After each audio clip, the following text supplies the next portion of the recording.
If money were a person and money walked through your door right now, how would you immediately feel? Would you feel like, oh man, that's my best friend. I love them, give them a big hug. You feel comforted in their presence. You feel loved by them, supported by them. You just feel happy to be around them. Or would you be scared? Would you hear that knock on your door and you would hide under your couch? Would you be avoiding eye contact with them? Would you just have this like nervous energy around them? Your relationship with money is a real relationship that you've had your whole life. And this is a great question for you to like personify money, make it a person. So you can examine, what is this relationship really like in my life? How am I treating money if it were a person? You can start examining that relationship and seeing it from this outside point of view. Hey guys, I'm Dina and welcome back to my channel. So I heard this question posed on a Gabby Bernstein podcast recently, and I thought this was such a great question to ask yourself so you could understand your relationship with money from like this outside point of view. So if you look at money like a person that you've had throughout your whole life right beside you, how have you treated this person? Have you treated that person with respect, love, honoring it? Have you been abusive towards it?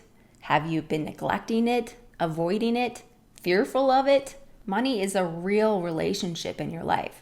And in fact, you've had it your whole life. You've had this relationship, even from a young age. And a lot of the times you're programmed to feel about money the way your parents felt about money. So how was your parents' relationship with money? Did your parents have this good relationship with it? Or maybe they had this fear, lack, and scarcity around money. Maybe they avoided paying bills, or they had collectors calling them. Or maybe they just were budgeting all the time. They didn't feel secure or abundant with money. They didn't feel like they trusted money. For me growing up, I had a mom who definitely had this fear around money. If money were a person, this would be a person she didn't trust was always there for her. She did not feel supported by money. She was always afraid money was going to go away, walk out the door, leave her. She was always saving money. I always saw her budgeting for money. We were always doing things like a cheap way. Like if the pasta sauce was getting low in the jar, she would add water to it, shake it up. Or we'd shop at garage sales or thrift stores. And these aren't bad things, but I think she just had the mentality that money was something she had a fear, and she was worried that it wouldn't always be around for her. So I grew up learning from that. And I also developed this fear, lack, and scarcity around money. Like money wasn't going to be there for me either. This is no knock on my mom. She's a beautiful, wonderful person. But that was her journey with money. And as children, you just absorb your parents' relationships, the way they behave, the way they think. I was a sponge. I was being programmed by my environment. And one of those programs was the relationship that she had with money. I learned to treat money the same way. And maybe you can relate to my story. I'm sure a lot of you have stories similar where one or two of your parents didn't have a great relationship with money. They avoided money or were afraid of it or abused it. There's so much history with money that goes beyond even your personal experience.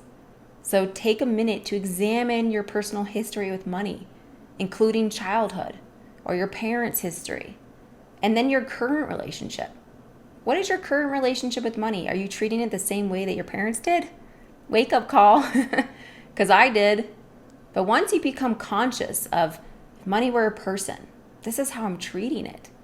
I'm abusive to money. I don't really value the money. I'm just spending it like water. I earn it and then I spend it. I'm not really valuing it in my life. I'm not looking at it like it's this person who deserves love, trust, support.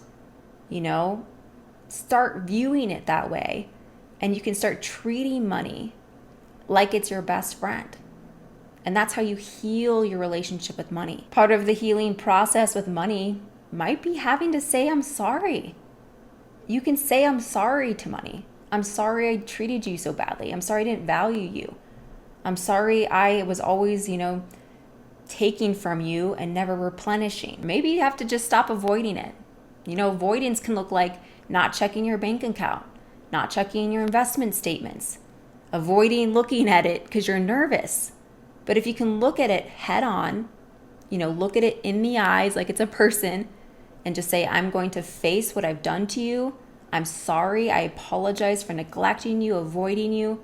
I really want to develop this loving relationship with you now. You can talk to money like it's a person, and you can start to heal that relationship that you've had with money your whole life. You can heal it. You can sit down and have an open and honest conversation with money. Pretend they're sitting in the chair across from you and just start talking to them. You can apologize. You can say, you know what? I didn't respect you most of my life, or I was afraid you were going to leave me. I was afraid you wouldn't be there for me. But I'm going to be open and honest. I'm going to look you in the eye. I want to have that relationship where I can trust you, where I feel supported by you. When you walk in the door, I want to hug you, that I think you're just the most amazing person in my life, and I'm so grateful for you. You can have this conversation with money, and in fact, it's so healing if you do. And I have done this work. I'm not just saying this. I literally have talked to money like it's my best friend. I've done numerous classes and coaching calls on how to heal your relationship with money and make money your best friend. So I've done this work, and I know it's possible to start healing that relationship. Look at your past history, examine, and be honest with yourself. How have I been treating money? And then you start doing the work to heal it. You have the open conversations. You can write money a letter. You can talk to money every night before you go to bed, like they're your best friend. And you can just say things like, thank you, money. Thank you for being there for me today. I felt so supported by you today. Thank you for paying all my bills. Thank you for the check I received today. Thank you for always coming into my life and always being there for me when I need you. Just literally picture them as your best friend. How would you talk to that person? And switch it out with money. All right, guys, that's going to wrap up today's video. I truly hope that this was helpful for you, because your relationship with money is so important if you want to build wealth. If you want to be a successful, wealthy person, you need to have an honest conversation of how you're actually treating money and whether or not it's something good in your life or something you're avoiding. And I hope you have a beautiful day, and I'll see you in the next video.